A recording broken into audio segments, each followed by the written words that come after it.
Audio Jungle.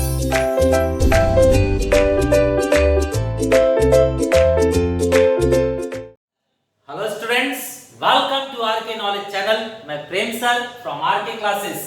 आप 8th standard में mathematics subject में देख रहे हैं चैप्टर नंबर 7। नाम है वेरिएशन, विचरण। ये एक बहुत ही अच्छा और अलग टाइप का चैप्टर है स्टूडेंट्स, आपको यहाँ वेरिएशन, विचरण वर्ड का मीनिंग पता होना चाहिए। तो वेरिएशन मतलब क्या होता है? किसी एक के बदलने की वजह से दूसरा भी बदलता है, इसी को वेरिएशन कहते हैं। किसी एक के बदलने की वजह से दूसरा भी बदलता है, इसे हम वेरिएशन कहते हैं। जैसे मान लीजिए आपके घर में लिमिटेड फ्रूट्स आ रहे हैं, तो अगर 5 फ्रूट आया तो सब एक एक खाएंगे, 10 आया तो ऑटोमेटिक सब 2-2 खाएंगे, 15 आया तो ऑटोमेटिक सब 3-3 खाएंगे। तो कितना खरीदा जा रहा है उस पर डिपेंड है कि कितना बांटा जाएगा, बरोबर है। तो अगर आपकी खरीदारी में बदलाव हुआ तो बंटवारे में भी बदलाव होगा। तो एक का असर दूसरे पर होता है, इसे हम वेरिएशन कहते हैं, बरोबर। अच्छा, वेरिएशन होने की वजह से पहले 2-2 आम मिल रहे थे, अब कितने मिलेंगे? तो ऐसा आपके सामने क्वेश्चन आएगा, करेक्ट है। तो आपको समझकर बताना होगा, बहुत इजी है, आप समझ गए। 5 लोग हैं घर में, 5 मैंगो आया तो सब कितना खाएंगे? 1-1। अगर 10 आया तो सब कितना कितना खाएंगे? 2-2। 15 आया तो सब कितना खाएंगे? 3-3। कितना इजी है, बरोबर है, बहुत ही सिंपल है। मान लीजिए शर्ट जो है, मान लीजिए 1000 रुपए का एक है। अगर आपके पास 1000 रुपए है तो आप एक शर्ट खरीद सकते हैं, 2000 है तो 2 शर्ट खरीद सकते हैं, 3000 है तो 3 शर्ट खरीद सकते हैं। कितना इजी है, कितना सिंपल है, यही आपको यहाँ पर दिखाना है, बरोबर है। स्टूडेंट बताइए, अगर आप 1 घंटे में 1 पेज लिखते हैं तो 2 घंटे में कितना लिखेंगे? 2 पेज। 3 घंटे में कितना लिखेंगे? 3 पेज। 4 घंटे में कितना लिखेंगे? 4 पेज। तो यही बात है, बहुत ही सिंपल है। तो इसे कहते हैं हम डायरेक्ट वेरिएशन। डायरेक्ट वेरिएशन मतलब हिंदी में होता है प्रत्यक्ष विचरण। प्रत्यक्ष मतलब इधर बढ़ेगा तो इधर भी बढ़ेगा। आपके पास पॉकेट मनी बढ़ी तो फिर आप खर्चे भी क्या करोगे? ज्यादा करोगे। पॉकेट मनी बढ़ी, खर्चा ज्यादा, पॉकेट मनी बढ़ी, खर्चा ज्यादा। आप जितने ज्यादा घंटे पढ़ोगे उतना ज्यादा मार्क्स आएगा। 1 घंटे पढ़ते थे तो 50 मार्क आया, 2 घंटे पढ़ने लगे तो 60 मार्क आया, 3 घंटे पढ़ने लगे तो 70 मार्क आया। तो एक बढ़ रहा है तो दूसरा भी बढ़ेगा, और एक घटेगा तो दूसरा भी घटेगा। इसे हम कहते हैं डायरेक्ट वेरिएशन, मतलब प्रत्यक्ष विचरण। तो ऐसे क्वेश्चन है हमारे पास पहले 7.1 में। तो चलिए स्टूडेंट्स, हम सॉल्व करके देखते हैं। एक क्वेश्चन सॉल्व करने के बाद आपको धीरे धीरे पता चलने लगेगा। तो स्टूडेंट्स, आपका ये फर्स्ट क्वेश्चन है। यहां पर लिखा हुआ है circumference C of a circle is directly proportional to its radius R। इसे हम सिंबल फॉर्म में लिखेंगे। हमें संकेत, जो विचरण का संकेत है उसके द्वारा लिखना है, सिंबल ऑफ वेरिएशन यूज करके लिखना है। तो देखिए स्टूडेंट्स, सबसे पहले आप इस पर ध्यान दीजिए। Circumference of circle is directly proportional to its radius. इसका मतलब क्या है? रेडियस अगर छोटा है तो सर्कमफ्रेंस भी क्या होगा? छोटा होगा। रेडियस बड़ा कर दीजिए तो सर्कमफ्रेंस भी क्या हो जाएगा? बड़ा हो जाएगा। और बड़ा कर दीजिए आप रेडियस, तो फिर सर्कमफ्रेंस भी और बड़ा हो जाएगा। तो एक का असर दूसरे पर हो रहा है और सेम हो रहा है, एक बढ़ रहा है तो दूसरा भी बढ़ रहा है। उसे हम कहते हैं डायरेक्ट प्रोपोर्शनल, मतलब प्रत्यक्ष विचरण। तो देखिए, इन लोगों ने कहा है सर्कमफ्रेंस को आप C समझिए। सर्कमफ्रेंस मतलब ये बाउंड्री, उसे C समझना है, और रेडियस को R समझना है, मतलब ये जो रेडियस है इसे R समझना है, और हमें संकेत के फॉर्म में दिखाना है। तो आंसर लिखेंगे हम यहाँ पे। आंसर डायरेक्टली लिखना है। जो सरकमफ्रेंस है मतलब जो परिधि है वो वेरिएशन, ये वेरिएशन का साइन है स्टूडेंट्स, वेरिएशन डायरेक्ट वेरिएशन करती है किसके साथ, आर के साथ, मतलब ये हुआ। बस इतना ही लिखना है आपको। तो ये हम लोगों ने विचरण का चिन्ह उपयोग करके दिखा दिया। By using symbol of variation हमने ये स्टेटमेंट लिख दिया। ठीक है, अगला देखिए, consumption of petrol L, petrol litre में होता है ना, लीटर 5 लीटर 6 लीटर, तो ये लीटर का एल लिया हुआ है। इन अ कार, तो एक कार में आप कितना लीटर पेट्रोल डाल रहे हैं, and distance travelled by that car, और उस कार में कितना दूरी तय किया, डिस्टेंस को डी लिया गया है। तो आप जानते हैं जितना ज्यादा लीटर लेंगे उतना ज्यादा दूरी तय करेंगे, और ज्यादा लीटर लीजिए और ज्यादा दूरी कम कवर होगी, और आप अगर कम लीटर भरवा रहे हैं तो दूरी भी क्या हो जाएगी, कम। मतलब अगर लीटर बढ़ रहा है तो डिस्टेंस भी ज्यादा कवर होगा, और अगर लीटर कम डाल रहे हो तो फिर डिस्टेंस भी कम कवर होगा। तो ये भी डायरेक्ट वेरिएशन है, एक बढ़ रहा है तो दूसरा भी बढ़ जाएगा, एक कम होगा तो दूसरा भी कम हो जाएगा। कार द्वारा उपभोग किया गया पेट्रोल एल या उसके द्वारा यात्रा की गई दूरी डी में प्रत्यक्ष समानुपात है। तो गाड़ी में डाला गया पेट्रोल और गाड़ी द्वारा तय की गई दूरी, दोनों में क्या है, प्रत्यक्ष समानुपात है या प्रत्यक्ष विचरण है। तो चलिए यहां पर दिखाते हैं, एल का डायरेक्ट वेरिएशन है किसके साथ, डी के साथ। डी टेक्स्ट बुक में स्मॉल है तो स्मॉल लिखेंगे, डी, बरोबर। तो ये हो गया आपका आंसर। ठीक है, एक यहां पर है आंसर और एक ओके स्टूडेंट्स। स्टूडेंट्स आपके सामने सेकंड क्वेश्चन, ये बहुत ही इंपॉर्टेंट क्वेश्चन हम उठा रहे हैं, बहुत ही ध्यान से एक एक स्टेप सुनने की जरूरत है। ये तुम्हारे पोर्शन में बहुत ही अच्छा क्वेश्चन है, आगे सभी क्वेश्चंस को हेल्प करेगा। तो देखिए स्टूडेंट्स, सबसे पहले हम देखेंगे कि ये डायरेक्ट वेरिएशन प्रत्यक्ष विचरण दिया गया है, तो आप ऐसे ही अंदाजा मार लीजिए, एक एप्पल 8 रुपए का है, एक एप्पल लेते हैं तो 8 रुपए लगता है, तो 4 एप्पल लोगे तो 4 अठे 32 ही लगेगा, बरोबर ना। 12 एप्पल लोगे तो 12 अठे 96 लगेगा। ठीक है, ऐसे ही यहां पर 7 एप्पल लोगे 7, तब 7 अठे 56 रुपए देने होंगे। तो आंसर तो डायरेक्ट ही पता चल रहा है, लेकिन स्टेप कैसे लिखकर दिखाएंगे वो आप जरा देखिए। तो let's start here, direct variation. तो यहां पर लिखेंगे since number of apples and number of apples x भी लिखा जाए, number of apples x and cost of apples are in direct variation.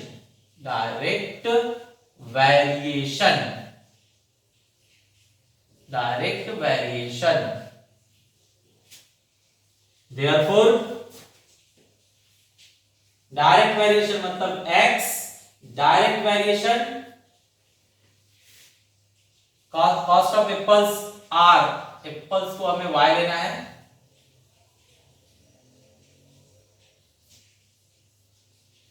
ठीक है।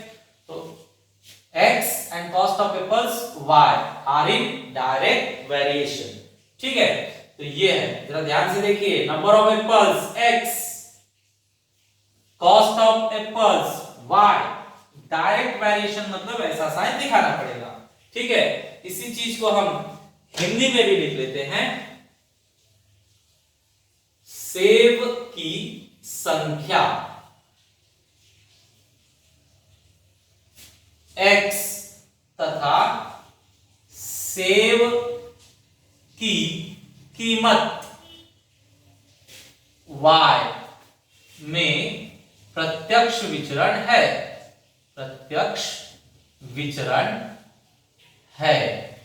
करेक्ट। तो हम क्या बोलेंगे, x विचरण y। ठीक है, ये आपका पहला स्टेप है।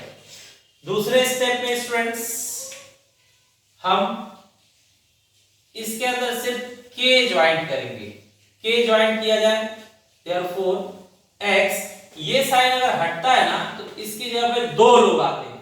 इस साइन का मतलब होता है दो लोग, एक इक्वल टू और एक k।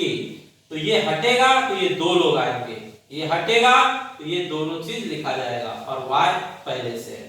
तो देखिए सिर्फ ये हटाया गया और इक्वल टू और k लिखा गया। जहां पर लिखा जाएगा k is constant, k is constant, जो k आपने लगाया वो कांस्टेंट है। हिंदी में k विचरण का, k अचरांक है, ऐसा लिखा जाएगा, k अचरांक है, अचरांक है, अचरांक है, ठीक है, ऐसे लिखेंगे।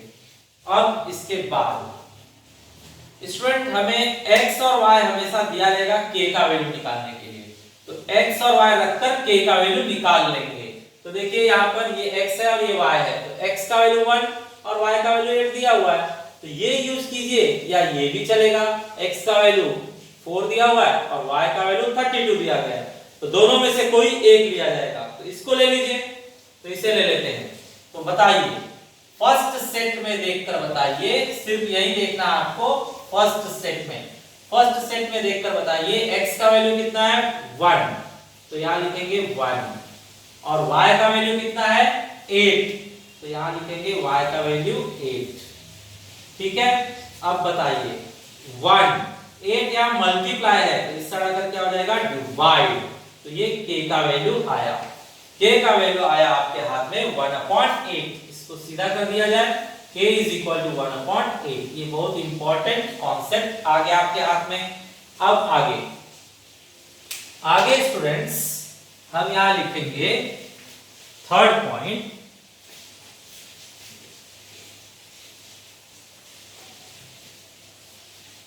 इक्वेशन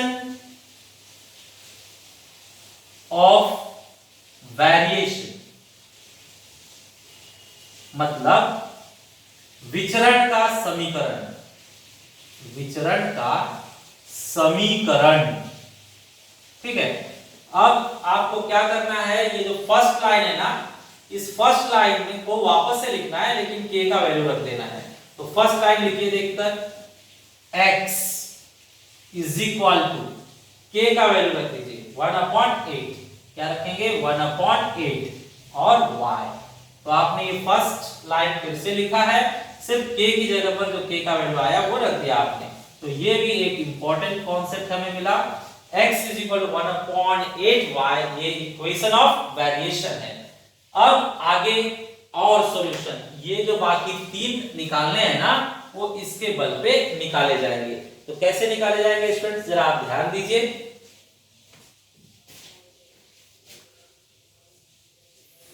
फोर्थ पॉइंट, ये यूज कर करके जो गायब है वैल्यू वो निकालेंगे, तो इसको यूज कीजिए। तो फोर्थ पॉइंट में मैं लिख रहा हूं x is equal to 1/8y आया ना, इसमें इस सेट में देखिए कौन सा वैल्यू पता है हमें, y का वैल्यू पता है 56, तो एग्जैक्टली y की जगह पर 56 रखिए, तो y की जगह पे रखा गया 56। अब कट कर दीजिए, इसे 8 से कट करेंगे तो कितना आएगा 7, ठीक है ना स्टूडेंट्स, मैं कट करके दिखाता हूं आपको, 8 7 जा 56, फिर 7 1 7, मतलब x का वैल्यू 7 आ रहा है, तो ये अब हम यहाँ पे भर सकते हैं। y का वैल्यू अगर 56 होगा तो x कितना होगा 7, बरोबर ना स्टूडेंट्स। सेव का भाव क्या चल रहा है 8 रुपए, तो 7 अगर लोगे तो 7 8 56 रुपए देने होंगे, तो हमने पता लगा लिया कि 56 रुपए में 7 सेव आएंगे, ठीक है। चलिए फिफ्थ, इसके लिए सॉल्व किया जाए तो फिर से इसे ही उठाया जाएगा, x is equal to 1/8y। बताइए स्टूडेंट्स इस सेकंड सेट में कौन सा वैल्यू पता है, x का वैल्यू पता है, तो एग्जैक्टली x की जगह पर रखिए, कितना रखना है 12, ठीक है। अब बताइए 12, 8 यहां पर डिवाइड है, ये साइड आकर मल्टीप्लाई हो जाएगा। अब बताइए 12 8 96, तो y इज इक्वल टू कितना हुआ 96, तो ये हमने पता लगा लिया। कि यहां पर 96 आएगा। तो देखिए परफेक्ट है, 12 से उलेंगे तो 8 रुपए के हिसाब से 12 8 96 तो देना पड़ेगा, 96 देना ही पड़ेगा। लास्ट सेट कर लेते हैं सॉल्व। लास्ट सेट के लिए फिर से वही उठाया जाएगा, इक्वेशन ऑफ वेरिएशन, विचरण का समीकरण, x is equal to 1/8y। तो बताइए स्टूडेंट्स, इसमें किसका वैल्यू पता है हमें?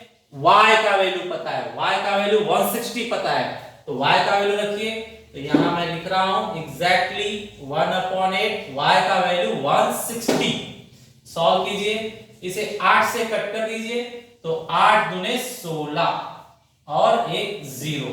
मैं कट करके दिखाता हूं आपको, ये देखिए, इसको 8 से कट करते हैं, 8 दूने 16, 8 2 जा 16 और 1 0, 21 जा 20, करेक्ट। तो ये आया यहां पर 20, तो हमें x का वैल्यू मिला अब 20, तो ये भी भर देते हैं हम। तो मुझे x का वैल्यू 20 मिला है, यहां पर मैं भर रहा हूं। फिर से आप चेक कर लीजिए, एक सेव का भाव 8 रुपए है, तो आप 20 लोगे तो 20 लो, तो 20 अट्ठे कितना देना पड़ेगा? 160 रुपए देना पड़ेगा। करेक्ट स्टूडेंट्स, तो आपने ये पहला क्वेश्चन सॉल्व कर दिया। ठीक है, एक बार शॉर्ट में वापस से देख लीजिए। पहले डायरेक्ट वेरिएशन दिखाएंगे, फिर इस साइन का मतलब होता है इक्वल टू और के, तो इक्वल टू और के दिखाया जाएगा। फिर जहां दोनों पता है उसमें से वैल्यू लेकर के निकालेंगे। तो x का 1 है और y का 8 है, तो x का 1 और y का 8 रखा गया, 8 मल्टीप्लाई था, इस तरह का डिवाइड हो गया, मतलब k का वैल्यू आ गया। k का वैल्यू आने के तुरंत बाद बनाया जाएगा इक्वेशन ऑफ वेरिएशन, मतलब विचरण का समीकरण। तो यहां पर ये वाला लाइन लिखेंगे, सिर्फ k का वैल्यू रखना है उसमें। तो x is equal to 1/8 y, x is equal to 1/8 y। अब जितने वैल्यू चाहिए उतनी बार इसको यूज करना होगा। तो 3 वैल्यू चाहिए था, तो 3 बार इसको यूज करेंगे। x is equal to 1/8y, x is equal to 1/8y, x is equal to 1/8y। अब जो दिया है वो रखकर बाकी जो वैल्यू है वो हम फाइंड आउट कर सकते हैं। ओके स्टूडेंट्स, तो ये बहुत ही अच्छा क्वेश्चन था। आगे students, question number 3। Question number 3 में हमें डायरेक्टली दिया गया है कि m direct variation n, m जो है प्रत्यक्ष विचरण करता है n के साथ। फिर एक सेट यहां पे दिया गया है कि जब m एक 154 होता है तो n 7 होता है। फिर दूसरा सेट दिया गया है, तो फिर m निकालिए जब n कितना होगा 14। तो सेम पिछले क्वेश्चन जैसे ही स्टेप्स हमें लेने हैं स्टूडेंट्स, जैसे स्टेप हमने पिछले क्वेश्चन में लिया था सेम टू सेम वही स्टेप्स हमें यूज करने हैं। तो चलिए देखा जाए। बताइए फर्स्ट पॉइंट में हमने देखा था m डायरेक्ट वेरिएशन n लिया जाएगा, जहां हमने देखा कि ये गिवन है, पहले से ही दिया हुआ है। दी हुई चीज को हम हिंदी में क्या कहते हैं? दत्त, पहले से ही दिया हुआ है, दत्त। ठीक है, चलिए सेकंड पॉइंट में क्या बताया था आपको मैंने? k लगाना है। ठीक है, तो m ये हटेगा तो इसकी जगह पे 2 लोग आएंगे, इक्वल टू और k। ठीक है, जहां पर हम कहेंगे k इज कांस्टेंट, हिंदी में k अचरांक है। ठीक है, चलिए आगे। फिर मैंने कहा था k का वैल्यू निकालने के लिए दोनों वैल्यू दिया रहेगा। चेक कीजिए, यहां पर दोनों वैल्यू दिया हुआ है, तो k निकाल लीजिए रखकर। m है 154 और n है 7 इस साइड आकर डिवाइड होगा, 7 इस साइड आकर डिवाइड हो रहा है। तो देखिए k कितना आता है, 7 से इसे कट कर दीजिए, तो 7 2 जा 14, बचेगा 1, तो फिर से 14 है, तो 7 2 जा 14, मतलब 22 is equal to k, that means k हमें मिल गया 22। अब बताइए, मैंने कहा था k आने के बाद क्या बनाया जाएगा? विचरण का समीकरण। तो बनाया जाए थर्ड पॉइंट, विचरण का समीकरण, मतलब इक्वेशन ऑफ वेरिएशन। ठीक है स्टूडेंट्स, अब बताइए कैसे बनेगा? फर्स्ट लाइन लीजिए और उसमें सिर्फ k का वैल्यू रखिए, k का वैल्यू 22, n। देखिए इसमें सिर्फ k का वैल्यू रखा गया 22, तो m is equal to 22n, m is equal to 22n हो गया। अब इसे यूज कीजिए जितना भी वैल्यू फाइंड आउट करना है। तो चेक कीजिए, हमें तो एक ही वैल्यू फाइंड आउट करना है, तो यहां पर ले लीजिए फोर्थ पॉइंट, इसे यूज कीजिए। m is equal to 22n, ये आ चुका है।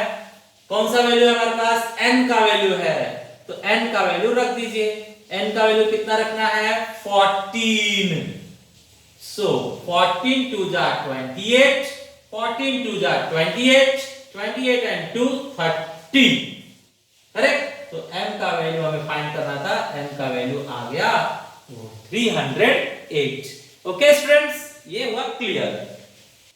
स्टूडेंट्स क्वेश्चन नंबर 4, ये बिल्कुल सेकंड क्वेश्चन जैसा ही है, एकदम स्टेप्स सेम है। तो देखे जाए, आपको फर्स्ट स्टेप में लिखना है कि वेरिएशन कौन सा है, विचरण कौन सा है। तो देखिए दिया हुआ है n varies directly as m, तो ये हमें दिया हुआ है, गिवन मींस दत्त। इसके बाद सेकेंड पॉइंट में आपको k ज्वाइन करना है, तो चलिए k ज्वाइन करते हैं। n ये हटेगा, इसकी जगह पर इक्वल टू और k आएगा, और m तो पहले से है, इसकी जगह पर इक्वल टू और k बताया गया। क्या लिखना है? k इज कांस्टेंट, k अचरांक है, ठीक है। इसके बाद स्टूडेंट्स k निकालने के लिए ये लोग n और m दोनों देंगे, तो देखिए n और m दोनों दिया हुआ है, यहां भी यहां भी, तो कोई भी एक यूज कीजिए। पिछले क्वेश्चन में हमने ये वाला यूज किया था, अब ये वाला यूज कर लेते हैं। तो सिर्फ इसी पर ध्यान दीजिएगा और आगे पीछे नहीं, सिर्फ यहां से वैल्यू लीजिए। तो n का वैल्यू कितना है? 20, k फाइंड करना है। m का वैल्यू कितना है? 5, m का वैल्यू 5। तो ध्यान से n की जगह पर n का ही वैल्यू लिखा गया और m की जगह पर m का ही वैल्यू लिखा गया। अब सॉल्व कीजिए। 20, 5 यहां मल्टीप्लाई है, इससे हटाकर क्या हो जाएगा? डिवाइड। 5 मल्टीप्लाई था, इससे हटाकर डिवाइड हुआ, डिवाइड मारिए तो 4 आता है। That means k is equal to 4, k हमें मिला 4, ठीक है स्टूडेंट्स। k 4 मिलने के बाद अब हम बनाएंगे इक्वेशन ऑफ वेरिएशन, मतलब विचरण का समीकरण। तो देखा जाए थर्ड पॉइंट, विचरण का समीकरण means equation of variation, equation of variation. तो बताइए स्टूडेंट्स, ये सेकेंड पॉइंट में जो है इसी के अंदर k का वैल्यू रखना होता है। तो k 4 रखना है, 4 रख के पढ़िए n is equal to 4m, n is equal to 4m, ठीक है। तो ये एक इंपॉर्टेंट इक्वेशन आ गया, इसे कहेंगे हम विचरण का समीकरण। चलिए अब हम क्या करेंगे, इसे 3 वैल्यू चाहिए तो 3 बार यूज करके वैल्यूज भरेंगे। तो फर्स्ट टाइम यूज कीजिए, यहां पे फर्स्ट टाइम यूज कर रहा हूं, point number 4, n is equal to 4m। बताइए फर्स्ट सेट में किसकी वैल्यू है? m की है, तो एग्जैक्टली m की वैल्यू रखिए। m की वैल्यू कितनी है? 6.5। तो मल्टीप्लाई किया जाए, 4 5 जा 20, 4 6 जा 24, 24 और 2 26, पॉइंट बिफोर 1 डिजिट, तो ये आ रहा है 26। ये हम भर देंगे यहां पर, n का वैल्यू आया 26। Next point, fifth point, again इसे यूज कीजिए, n is equal to 4m। अब देखिए कौन सा वैल्यू है आपके पास, अब ये है n का वैल्यू, तो n का वैल्यू रखिए यहां पर। n इस सेट में n का वैल्यू है 28, तो n की जगह पर 28, 4m, 28 अपॉन 4, ये मल्टीप्लाई है, इससे हटाकर डिवाइड होगा, तो m कट कीजिए तो m इज इक्वल टू आ जाएगा 7, तो ये m हमने ढूंढा 7, ठीक है। नेक्स्ट लास्ट पॉइंट है, सिक्स्थ पॉइंट, बताइए n is equal to 4m, तीसरी बार यूज कर रहे हैं हम लोग, n is equal to 4n। अब बताइए किसका वैल्यू है, थर्ड सेट में m का वैल्यू है, तो m की जगह पर रखेंगे, m की जगह पर रखिए कितना 1.25। चलिए मल्टीप्लाई कीजिए, 4 5 20, 4 2 8, 8 और 2 10, बचेगा 1, तो 4 1 4 और 1 5, दो डिजिट के पहले पॉइंट, मतलब यहां पर आ रहा है पॉइंट। अब पॉइंट के बाद जीरो का मतलब नहीं है, हटा दीजिए तो बचता है 5। दैट मींस यहां पर n का वैल्यू आ गया 5, तो यहां भर दीजिए 5। करेक्ट। सो स्टूडेंट्स इस तरह से ये खत्म हुआ। ओके, बहुत ही अच्छे क्वेश्चन थे, नया चैप्टर का, आपको सिमिलर क्वेश्चन होमवर्क में दिए जा रहे हैं, आप ट्राई कीजिए। Thanks for watching video.